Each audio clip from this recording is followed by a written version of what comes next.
Welcome back to The Explainer. Okay, today we are diving into something absolutely crucial.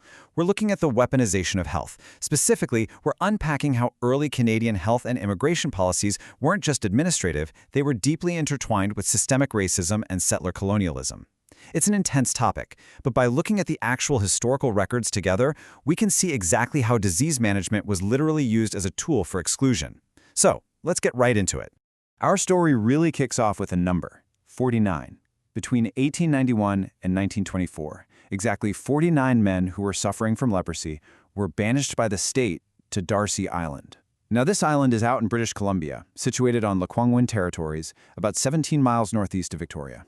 And the historical record here is pretty shocking. These 49 men were sent to this island completely without doctors. No caretakers, just totally isolated from the outside world. And when you look at the demographics of those exiles, well, it tells you exactly what was driving this quarantine policy. 43 of those 49 banished men were Chinese immigrants, so this was highly targeted. Sociologist Renisa Mawani points out that this brilliantly illustrates the direct intersection of early disease management and racial targeting. The state essentially weaponized public health to geographically and socially isolate Asian migrants during a period of really intense anti-Chinese sentiment. To wrap our heads around how this operated legally, we need to talk about a specific word, lazaretto. A lazaretto is basically an isolation hospital, or colony, specifically for people with infectious diseases, leprosy in particular. But here's the thing. In the context of early Canadian history, the government was basically using lazarettos to warehouse marginalized populations. The men sent to Darcy Island? They weren't there to receive treatment. The documents show they were sent to a lazaretto to just await deportation or death, really whichever came first. Now, tracing the timeline of these colonies shows a pretty clear pattern of the federal government consolidating control over time. Canada's first documented case of leprosy actually goes back to 1815, Norwegian sailors in New Brunswick. By 1844, the first lazaretto opens up on Sheldrake Island. Fast forward a bit to 1891, and we get the Darcy Island colony, set up specifically for Chinese immigrants. Then, a major shift happens in 1907. That's when the Federal Leprosy Act gets enacted, moving all that power straight to Ottawa.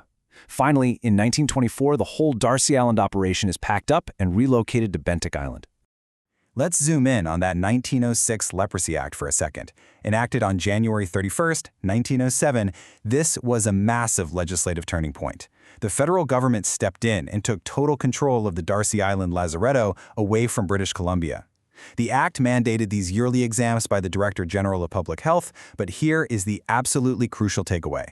Once the federal government assumed care, they didn't bring in some grand long-term medical treatment plan. No, they almost immediately moved to deport all the inmates to a hospital in China. The ultimate goal wasn't care, it was complete removal from Canadian soil. Section 1. Immigration and Disease Control. So how does this build into the bigger picture? Well, the lazaretto system was just one piece of a massive legislative framework where Canadian immigration laws use disease to justify racial exclusion right at the borders. Sociologist Renisa Mawani really hits the nail on the head here. She notes that immigration, racism, and disease control have a long and tangled relationship in this country. And the timeline backs this up perfectly. Just 2 years after Confederation, the 1869 Immigration Act set up quarantine stations at major ports like Halifax and Grosse Isle. From the 19th century on, state authorities used those stations to systematically deny entry to non-European immigrants, especially from East and South Asia, basically just assuming they were carrying disease. You can actually see the financial mechanics of all this anti-migrant sentiment playing out in the escalating head taxes. Remember, Chinese men were actively recruited to build the Canadian Pacific Railway. But the second that railway was finished, the Dominion slapped them with head taxes. It started at $50 in 1885, doubled to $100 in 1901, and then skyrocketed to $500 by 1903. This entire policy trajectory ultimately led to the 1923 Chinese Exclusion Act, which effectively cemented this terrible legal and cultural trope of the foreign, diseased body that supposedly didn't belong in a white dominion. Section 2. Health and Settler Colonialism. We also have to look at how these exact same mechanics of nation-building and health weaponization were deployed against Indigenous populations. Renisa Mawani's analysis makes a really critical point here. The severe decline in Indigenous health wasn't some natural, unavoidable tragedy. Actually, scratch that. It wasn't natural at all. It was the intended result of deliberate, state-sanctioned colonial policies. The settler colonial project literally required the dispossession and disappearance of Indigenous peoples to clear the way for white resettlement. and destroying Indigenous health and living conditions was a primary way they facilitated that. Historian Mary Ellen Kelm completely reinforces this. She points out that, sure, initial epidemics hit the Northwest Coast around 1500 through early contact, but the devastating health impact well into the 20th century, that wasn't about genetic vulnerability. As she writes, infectious diseases continued to ravage Aboriginal people because of decisions made by the governments of British Columbia and Canada. These vulnerabilities were entirely manufactured by history and specific, documented legislative decisions. If you want a perfect example of what these decisions actually looked like on the ground, just look at the 1919 Shoal Lake Aqueduct project. It's a complete microcosm of Canadian colonialism. On one side, you have the city of Winnipeg securing safe, clean drinking water for its white, non-Indigenous urban residents.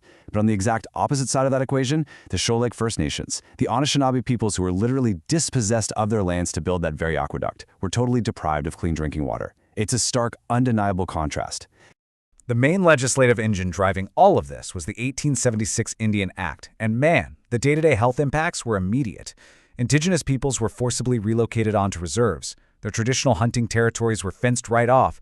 Traditional fishing technology heavily restricted to favor commercial white fisheries. This legally forced a massive dietary shift, replacing highly nutritious traditional foods with way less nutritious store-bought goods. Over in BC, the 1888 water lease regulations went as far as separating water access from reserved land ownership. It completely dismantled traditional practices of health, healing, and honestly basic survival. Historian Maureen Lux captures the sheer scope of this perfectly. She states, race-based federal policies resulted in social, physical, and spiritual degradation for Indian people.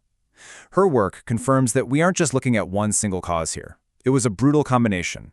The forced end of the bison, incredibly coercive treaties, the Indian Act, and aggressive assimilation agendas all interacting together. That's what created this historical health crisis. Section 3. The Legacy of Inequality. So, what does this all mean for us now?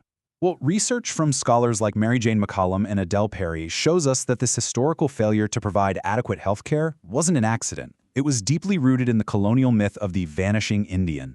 State indifference was literally a policy tool, used specifically to maintain white settler prosperity. The institutions built back in the 19th and 20th centuries were designed from the ground up to prioritize European settlers as the people most rightfully deserving of the state's care.